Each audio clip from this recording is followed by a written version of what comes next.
Iran को लेकर अब एक बात सामने आ रही है। ईरान अपनी एयरफोर्स को लेकर बहुत बड़ी सोच के साथ आगे बढ़ रहा है और उसे मजबूत करने की पूरी कोशिश कर रहा है। अब ये कोशिश क्या है? बताया जा रहा है कि उसके सबसे करीबी दोस्त यानी कि रूस ने उसे कुछ विमान दिए हैं। ये विमान क्या है और किस तरह से ईरान के बेड़े में शामिल होंगे, बातचीत करने के लिए मयंक मेरे साथ जुड़ गए हैं। मयंक, बताया जा रहा है कि ईरान को रूस ने कुछ विमान मुहैया कराए हैं। वो क्या हैं? फाइटर प्लेन है या कोई और विमान है? किस तरह से अब मदद करेगा ये ईरान के एयरफोर्स को और मजबूत करने में? क्या खबर इससे लेकर? देखिए ये एक जर्मन डिफेंस रिपोर्ट्स हैं, इसके सोर्सेस से ये खबर आई है और ये बहुत अहम खबर है इस पूरे इलाके में, खासकर इजराइल और ईरान के संबंधों को जिस तरह से हम देखते हैं उसको लेकर। देखिए इस रिपोर्ट्स में दावा किया गया है कि रूस ने अपने कुछ Sukhoi 35 Su-35 fighter jets Iran को सौंप दिए हैं। ये बहुत बड़ी खबर है। देखिए इस रिपोर्ट में दावा किया गया है कि रूस के पूर्वी इलाके में कॉम्सोमोल्स्क ऑन अमूर एयरक्राफ्ट प्रोडक्शन एसोसिएशन है। यहाँ पे एक फैसिलिटी है जहाँ पे रूस के कुछ फाइटर जेट्स होते हैं। इस इलाके में बेहद गुप्त तरीके से ईरान को अपने सुखोई 35 जेट्स रूस ने दिए हैं। अब सवाल ये है कि ये रूस से ईरान कैसे लाए गए। तो इस रिपोर्ट में ये दावा किया गया है कि बड़े खुफिया तरीके से ये सुखोई 35 जो जेट्स हैं, पहले इनको मॉड्यूलर कंपोनेंट्स में बांटा गया। यानी अगर सरल शब्दों में समझाएं तो जो Su-35 जेट्स थे, इनको अलग अलग पार्ट्स में डिवाइड किया गया। उसके बाद इस रिपोर्ट में दावा किया गया है कि एयरफोर्स के जरिए इन जो असेंबल पार्ट्स जो अलग किए गए थे, इनको तेहरान के मेहराबाद अंतर्राष्ट्रीय हवाई अड्डे पर लाया गया। ठीक है। रूस में पहले आपने फाइटर जेट्स को अलग किया, उसके पार्ट्स को, उसके बाद उसे तेहरान के मेहराबाद अंतर्राष्ट्रीय हवाई अड्डे पर लाया गया और फिर उसके बाद हमादान एयरबेस में पहुंचाने के बाद इस फाइटर जेट्स को असेंबल कर लिया गया और फिर से इसे सुखोई Su-35 में बदल दिया गया। देखिए ये ईरान की एयरफोर्स के लिए बहुत बड़ी खबर है और मजबूती के लिहाज से बहुत बड़ी खबर है। देखिए ये एक चीज इसके साथ जोड़ दीजिए और आप बताएंगे इसके बारे में। और ये जो पहले असेंबल किया गया, वहां से लेकर आया गया, फिर यहाँ पर असेंबल किया गया, क्या खुफिया तरीके से ये पूरी डील हुई बिल्कुल है? बिल्कुल। देखिए देखिए ऑफिशियली जो चीज़ें सामने हैं उसमें ऐसा बताया जा रहा है कि ईरान ने करीब 24 सुखोई 35 Su-35 का ऑर्डर रूस को दे रखा है कि हमें आपसे जो है वो 24 Su-35 फाइटर जेट्स चाहिए। ये ऑर्डर ईरान ने रूस को दे रखा है। लेकिन इसी बीच ऐसा बताया जा रहा है कि देखिए जिस तरह से इजराइल की तरफ से थ्रेट्स हैं लगातार ईरान को, या इस तरह की खबरें आ रही थी कि अमेरिका जो है वो B-2 बॉम्बर्स से हमले कर सकता है, इस लिहाज से ऐसा बताया जा रहा है कि ऑलरेडी इस डील को कंप्लीट होने के पहले जो ऑर्डर ईरान ने दिया है, इसको कंप्लीट करने के पहले ही रूस मजबूती से ईरान के साथ आके खड़ा हो गया है और बेहद गुपचुप तरीके से ये सुखोई 35 की एक खेप ऑलरेडी वहां पे पहुंचाई जा चुकी है ईरान को। अच्छा। और देखिए ये जिस तरह से ये जर्मन एक रिपोर्ट है, इसमें ये जो दावा है ये बेहद सनसनीखेज है कि आप सुखोई 35 को जिस तरह से इसमें बताया गया है कि इसमें मॉड्यूलर कंपोनेंट्स में पहले उसको बांटा गया, फिर उसको अपलोड करके ईरान पहुंचाया गया और फिर वहां पे जो है हमादान एयर बेस में उसको फिर से असेंबल कर लिया गया। तो अब ये कितने संख्या में कितने सुखोई 35 जेट्स हैं ये अभी क्लियर नहीं है। ये इस रिपोर्ट में इस तरह का कोई दावा नहीं है। लेकिन अगर देखिए ये खबर जैसी है, अगर इसे हम सच माने कि सुखोई 35 जेट्स ऑलरेडी ईरान के पास पहुंच चुके हैं, तो ये इजराइल के लिए एक बहुत बड़ी चुनौती होने वाली है। देखिए इजराइल की जो एयरफोर्स है उसमें जो F-16 प्लेन्स हैं, उसको काउंटर करने में ये सुखोई 35 Su-35 जेट्स बेहद अहम साबित हो सकते हैं।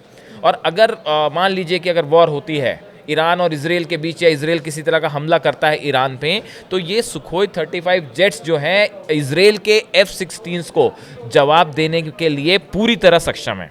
देखिए ये जो सुखोई 35 जेट हैं, ये 4.5 जनरेशन का एयरक्राफ्ट माना जाता है और इसमें बेहद आधुनिक मिसाइल्स लग सकती हैं, लॉन्ग रेंज मिसाइल्स लग सकती हैं और ये एयर टू एयर और एयर टू सरफेस दोनों पे अटैक कर सकता है। इस लिहाज से जो इजराइल की एयरफोर्स है उसे काउंटर करने में ये बहुत अहम रोल निभा सकता है। हमने देखा यूक्रेन वॉर में ईरान ने काफ़ी मदद की रूस की, हाँ बिल्कुल। ड्रोन से मदद की, हथियारों से मदद की।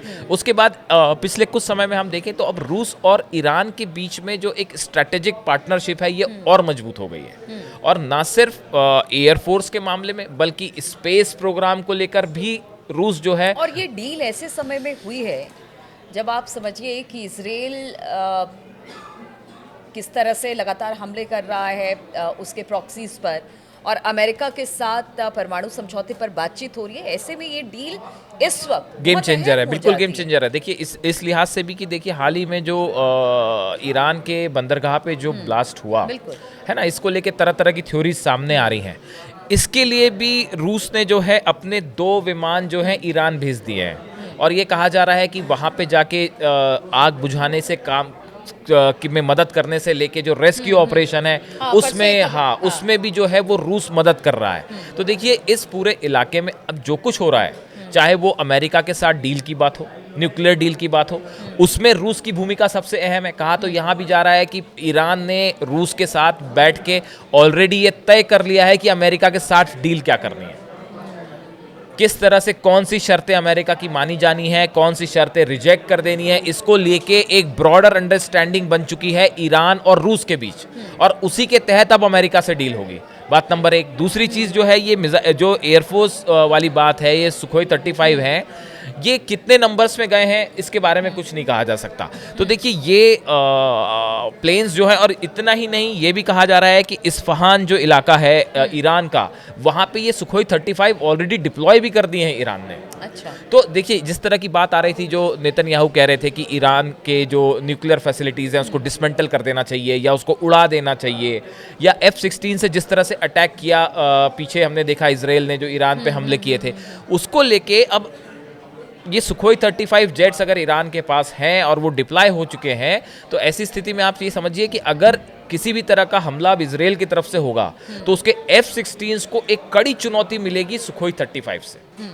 तो देखिए कुल मिला के कहानी ये है कि इस पूरे इलाके में ईरान किसी भी तरह से कमज़ोर ना पड़े, इसके लिए पूरी ताकत लगा दी है रूस ने, और हर तरह से, चाहे वो हथियार हों, चाहे वो फाइटर प्लेन्स हो, चाहे स्पेस प्रोग्राम हो, चाहे मिसाइल्स हों, सब देने का काम जो है वो रूस और चीन दोनों ईरान की मदद के लिए खड़े हुए हैं। इन हालात में आने वाले कुछ दिनों में देखिए, अभी खबर आई थी पहले कि ये जो रूस का Su-35 जेट्स हैं, ये इजिप्ट को भी देने का प्लान था। इजिप्ट रूस से ये फाइटर प्लेन्स खरीदना चाह रहा था, लेकिन फिर जो है वेस्टर्न कंट्रीज़ का दबाव आया तो इजिप्ट ने ये डील कैंसिल कर दी, जिसके बाद अल्जीरिया ने, बताया जा रहा है कि 24 प्लेन रूस से अल्जीरिया ने खरीदे हैं, फाइटर जेट्स। अच्छा। ऑर्डर दिया है जिसकी पहली खेप ऑलरेडी अल्जीरिया पहुंच भी गई है। तो देखिए ये Su-35 है, इसका इंटरनेशनल मार्केट में जो है इंपॉर्टेंस तेजी से बढ़ता जा रहा है, और कई देश जो है वो चाह रहे हैं कि रूस से हम ये फाइटर जेट खरीदें। और उसमें अब सबसे आगे जो है ये नंबर्स तो जो 24 हम बता रहे हैं, ये ऑफिशियली ईरान ने डिमांड की है, लेकिन कुछ एक्सपर्ट्स मान रहे हैं कि इनसे कहीं ज़्यादा प्लेन जो हैं वो ऑलरेडी ईरान को सप्लाई हो चुके हैं। बिल्कुल, यानी कि डिसमेंटल करके असेंबल करना, फिर पता ही नहीं है कि आप कितना भेज रहे हो, क्या भेज रहे हो। शायद ये भी वजह है बिल्कुल, कि पता ना चले कि क्या बिल्कुल। कुछ हो तो रहा कुल है। मिला के जो है बड़े ये जो ईरान और रूस का नेक्सस है, ये जो इनकी स्ट्रेटेजिक पार्टनरशिप है, ये अब मिडिल ईस्ट में देखिए, आप पहले अमेरिका ने कहा कि हम ईरान को किसी भी तरह का जो है वो न्यूक्लियर सिविल राइट नहीं देंगे, अपना प्रोग्राम जारी यानी रखने का नहीं दबाव में देंगे। है। हाँ देखिए, ये इस तरह की बात जो है वो अमेरिका से कही गई, लेकिन जिस तरह से रूस मदद को सामने आया ईरान के, उसके बाद ईरान ने अपनी इस न्यूक्लियर डील में अपनी शर्तों को बड़ी बेबाकी से सामने रखा है, और ईरान इस बात को अच्छे से जानता है कि रूस हर मौके पे उसके साथ खड़ा हुआ है। और ये इसका एक और एग्जांपल है, जिस तरह से रूस एयरफोर्स की मदद कर रहा है ईरान की। इन हालात में देखिए अभी जो ब्लास्ट हुआ है ईरान के पोर्ट पे, इसमें आगे क्या रिएक्शन होता है, क्या इसमें कोई ऐसी बात निकल के सामने आती है जिसमें वाकई ये माना जाए कि ये मोसाद का हाथ है। मरने वालों के आंकड़े तो लगातार काफी बढ़ गए हैं। तो अब हाँ। देखिए इसमें अगर ईरान की तरफ से कोई पलटवार होता है या क्या कदम उठाया जाता है, इसमें ये Su-35 का बहुत अहम रोल होगा। तो आपने देखा कि किस तरह से ईरान के बेड़े में SU-35 का आना उसको एक बड़ा बल देता है और कहीं ना कहीं इजराइल के लिए भी एक खतरा है और अमेरिका के लिए भी एक खतरा बना हुआ है। अब किस तरह से ईरान में जिस तरह से बंदरगाह पर विस्फोट हुआ उसके बाद अभी तो शांति है, लेकिन क्या ये शांति आगे भी बनी रहेगी, इस पर लगातार हमारी नज़र बनी रहेगी। आप बने रहिए हमारे साथ।